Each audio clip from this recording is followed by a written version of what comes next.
From the moment Luna Nozawa's hand tightened around the sleek barrel of her pistol and Steffy Forrester's heart lurched into her throat, the world seemed to slow, as though destiny itself had paused to witness the collision of past sins and future hopes. Luna's finger curled lightly on the trigger, her aim precise, her intentions darkly clear. She meant to end Steffy's life, to extinguish the bright flame of a future that had already endured too many trials. In that frozen heartbeat, however, another figure lunged from the shadows, Sheila Sharp, the woman whose very name had once been synonymous with panic and betrayal. Yet now, her hands shook not with malice, but with desperate courage. With a single, resonant crack, the bullet intended for Steffy slammed into Sheila's calf, her cry slicing through the charged silence. The force buckled her knee, sent a spray of droplets sparkling on the sterile marble floor, and she collapsed among scattered canvases and spilled jars of paint. It was an act of self-sacrifice so raw, so unexpected, that every eye in the grand foyer at Il Giardino leapt from the scene to the woman beneath it. Liam Spencer, frozen for a heartbeat, then pivoted into action, cradling Sheila's head and scanning the chaos for Luna. In that same pulse, Steffy's instinct flared.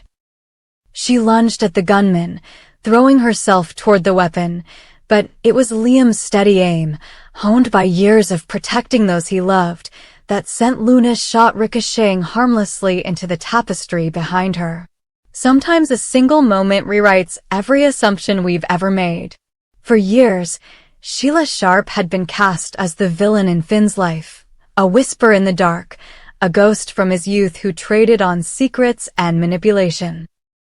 Yet in the crucible of that instant, she transformed from specter to savior, bleeding and broken, yet undeniably heroic. And now, as the paramedics whisked her away on a stretcher and Steffy staggered back to breath, everyone in that room felt the fragile pivot of fate. Could a woman who had once threatened their world now hold a key to its healing? In the aftermath, the story etched itself into every headline, every whisper, every furtive glance exchanged among the core players in this tangled saga. Steffy, bruised in body and mind, found herself drawn again and again to Liam's steady presence, the warmth of his hand on her back, the fierce relief in his eyes when he knew she was safe. And yet, beneath her gratitude to Liam lay a more complicated current, a deep, reluctant acknowledgement of Sheila's crucial role.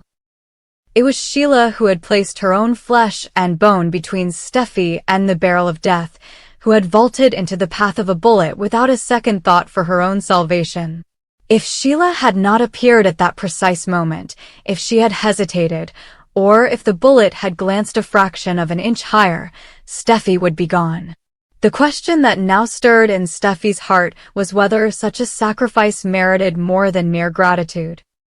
Could it open a crack in the wall she had built around Finn's memories, around the shame and fear that Sheila's presence had always conjured? And what of Sheila's own anguish? In the sterile emergency room's glow, she learned that the bullet had sliced through bone and tendon, costing her not only excruciating pain, but an entire toe, an irreversible price paid in the currency of redemption. The surgeon's words echoed in her ears. She had saved Steffy's life, but at a cost that would remind her every step of her newfound purpose. As the night stretched on, she lay in the hospital bed, bandaged and vulnerable, haunted by Finn's face at the door, torn between relief and lingering resentment. For the first time in years, mother and son faced one another without the barrier of secrets, and the truth, unsparing, raw, hung between them. Sheila had changed, and the world, whether they liked it or not, would never be the same. Back at Forrester Creations, where every fabric swatch and design sketch carries the weight of legacy and ambition, Steffy paced the length of her office, the city lights glittering beyond floor-to-ceiling windows as a restless tide gnawed at her resolve. Memories of Sheila's tempestuous past, the stolen baby, the manipulations, the countless deceptions rose like ghosts in the corners of her mind.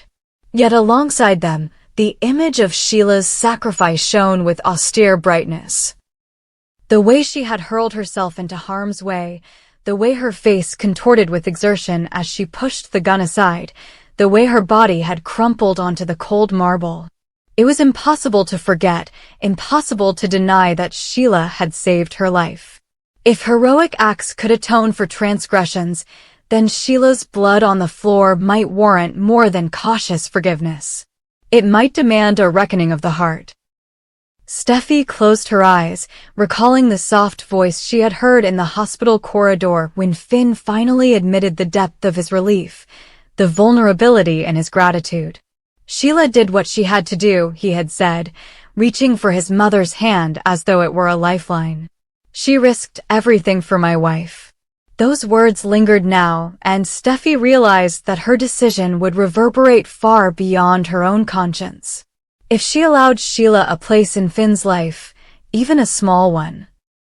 If she granted her permission to cross the threshold of Il Giardino for Sunday lunches, if she quietly rescinded the unspoken banishment that had shadowed Finn's happiness, she would be stepping into uncharted territory, where family ties and the ghosts of betrayal entwined in unpredictable ways. And yet, the alternative, clinging to old resentments at the expense of truth, felt harsher, colder than any risk of lingering hurt. Perhaps the truest act of courage would be to open that door, just a crack, and let the light of possibility flood in. As the dawn crept through the clouds that morning, Steffy sat at her drafting table, her pen hovering above a crisp sheet of paper. The plans for the upcoming Forrester fashion showcase lay strewn around her, sketches of gowns that danced with movement, textiles that shimmered like dew, accessories that whispered of modern elegance. But her mind was far from haute couture. It circled back to a single question: should Sheila Sharp be granted a chance at redemption in Finn's world?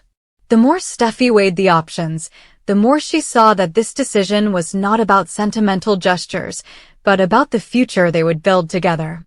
If Finn longed to bridge the chasm between his past and his present, who was she to stand in his way? She imagined the scene. Finn guiding Sheila through the quiet courtyard of Il Giardino, her crutches tapping softly against the cobblestones, his arms steady beneath her elbow. They would reach the small table beneath the olive tree, where the midday sun would weave patterns through the leaves, and they would share bruschetta and laughter, tentative, maybe, but authentic. She pictured herself approaching them afterward, offering a warm, if guarded, smile, acknowledging the courage it took for Sheila to step back into their lives. And in that moment, she would speak the words that might heal or shatter everything. "Thank you for saving me. You deserve a place here if Finn wants it." It was a truth weighted with hope and peril. For Steffy knew how easily forgiveness could unravel into regret, how swiftly trust could curdle into betrayal. But she also understood that without risk, there could be no growth. Without vulnerability, no real love could flourish. Later that day, as the city thrummed with its relentless energy, Steffy stood before Finn in the softly lit hallway outside Sheila's room. The monitor softly beeped their mechanical lullaby, and the sterile scent of antiseptic trailed behind them like an unwelcome guest. Sheila rested on the crisp sheets, her face pale but serene, as though she had at last found the peace she had sought for decades. Finn's eyes shone with a mixture of relief and apprehension. "She's yours to decide," Steffy said, her voice calm but firm.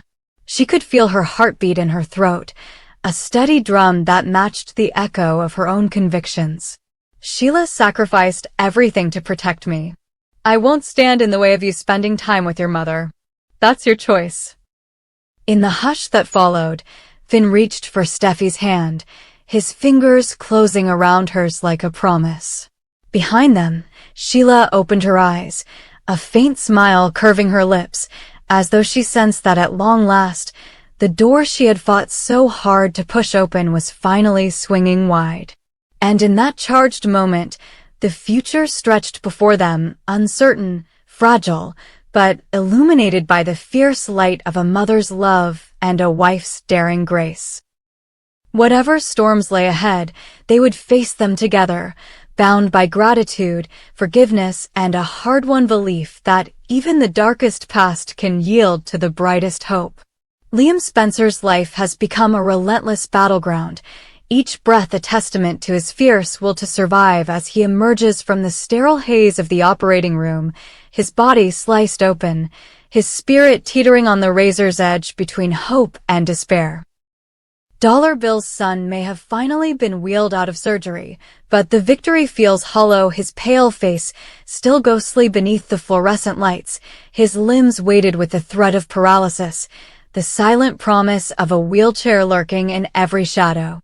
The neurosurgeon's words echo in the hushed corridors.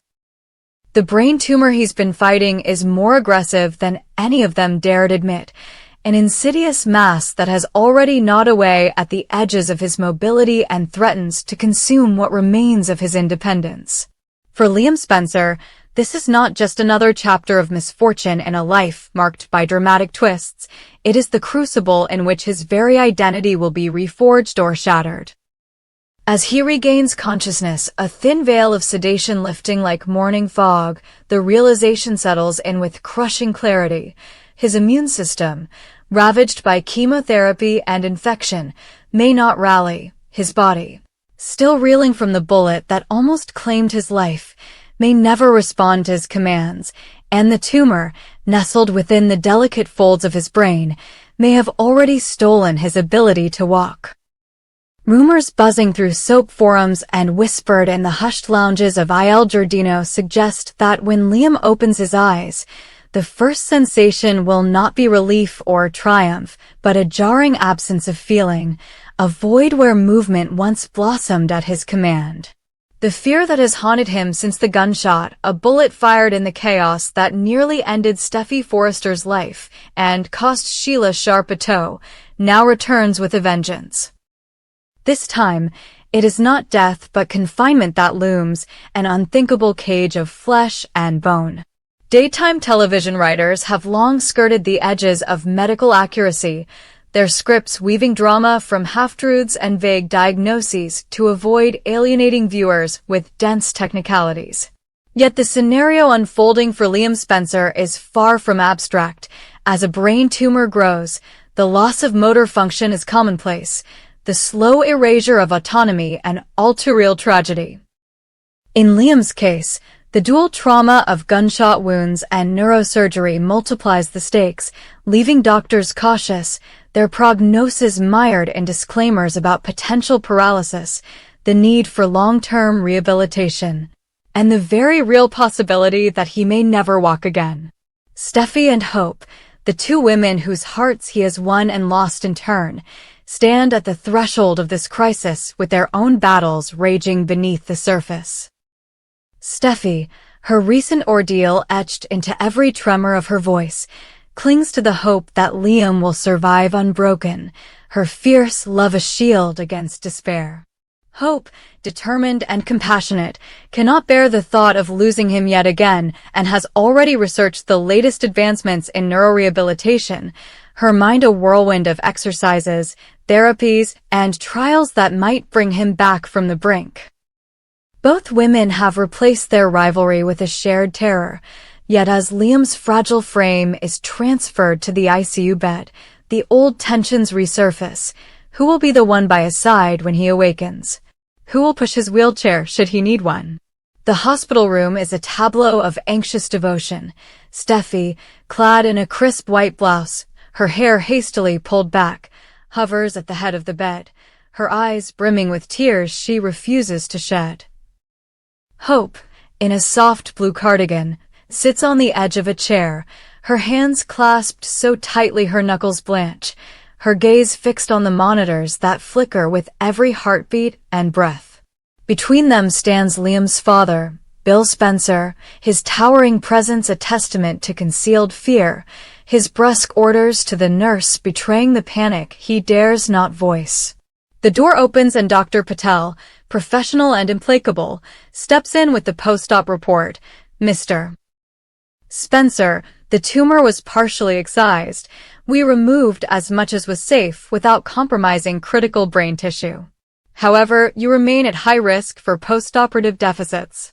It's too soon to tell if there's permanent damage to your motor pathways. We'll need to conduct a neurological exam once you're more alert. Liam's lips part as he tries to speak, but only a croak escapes. He gestures weakly toward his legs. Dr. Patel nods solemnly and motions to a physical therapist in the corner. An assistant straightens the bed, and the therapist gently maneuvers Liam's right leg, watching the muscles for any sign of contraction. None come. The same routine follows for the left leg. A hard knot tightens in Liam's chest as the therapist pauses, brow furrowing. Steffy's hand leaps to Liam's shoulder. Hope stands, both women instinctively bracing for the verdict. The silence is a hammer. At this point, Dr. Patel says quietly, "We have zero movement. It's possible we're seeing spinal shock, a temporary condition, rather than permanent paralysis. We'll run an MRI and continue to monitor inflammation. But you must prepare for the possibility of a long road ahead, including intensive rehab and the use of a wheelchair." A breath escapes Liam's lungs that he hadn't known he'd been holding. His world tilts on its axis. The prospect of wheelchair-bound life terrifies him more than the tumor, more than the memory of the gunshot, more than anything he's faced. To Liam, walking upright has always been as natural as breathing. It is a silent affirmation of his independence, his manhood, his promise to those he loves that he will always be the protector, never the burden. Now, with that promise hanging by the thinnest of threads, guilt and shame and fear roar in his veins. Steffy's tears finally break free, streaming down her cheeks as she leans over to press a kiss to his forehead. Hope steps forward, her voice soft but determined. "You're not alone in this fight, Liam. We'll be here every step, every inch of the journey." In that moment, the old rivalry between them fractures irreparably, replaced by a fragile alliance forged in love for the same man. Outside the room, the corridors hum with whispers. Will Steffy and Hope actually see eye to eye, or will their lingering jealousy ignite even as they unite? Whispers swirl about Bill's reaction. Will he lean on his resources, his wealth, to find experimental treatments, or will he confront the reality that some battles cannot be won with money alone? Rumors of a long-lost specialist in Zurich, a cutting-edge clinical trial, begin to circulate among hospital staff, fueling new hope even as everyone braces for the worst. Meanwhile, Liam, alone with his racing thoughts, confronts the darkest demon of all, the fear of becoming helpless, a man defined by his limitations rather than his strength. He recalls the look in Luna Nozawa's eyes when she first aimed at Steffy, the cold precision of her hatred, and he knows the universe has tested him cruelly, as though to ask whether his spirit can endure even when his body falters. His fingers twitch as he resolves not to surrender. He will fight this tumor, this paralysis, this cage of flesh. He will push against the boundaries of pain and fear until something gives. If it means forging a new path, a path that winds through physical therapy, adaptive sports, and the uncharted territory of a wheelchair, then so be it. Because if Liam Spencer has learned anything, it's that his true strength lies not in his stride, but in the unbreakable pulse of his heart. And so, as the sun dips below the horizon and the city lights glimmer against the hospital windows, Liam Spencer makes a silent vow that no tumor, no bullet, no paralysis will define him. He will rise on 2 legs or 4 wheels and face whatever comes with the fierce defiance that has always been his signature. Steffy and Hope may vie for the honor of standing by his side, and Bill may marshal every resource to save his son, but the real battle will be waged within Liam himself, where hope and fear duel in the crucible of his awakening. This is the next chapter of The Bold and the Beautiful, where every heartbeat is a triumph over tragedy, every breath a declaration of defiance, and every step, whether taken or imagined, a victory in itself.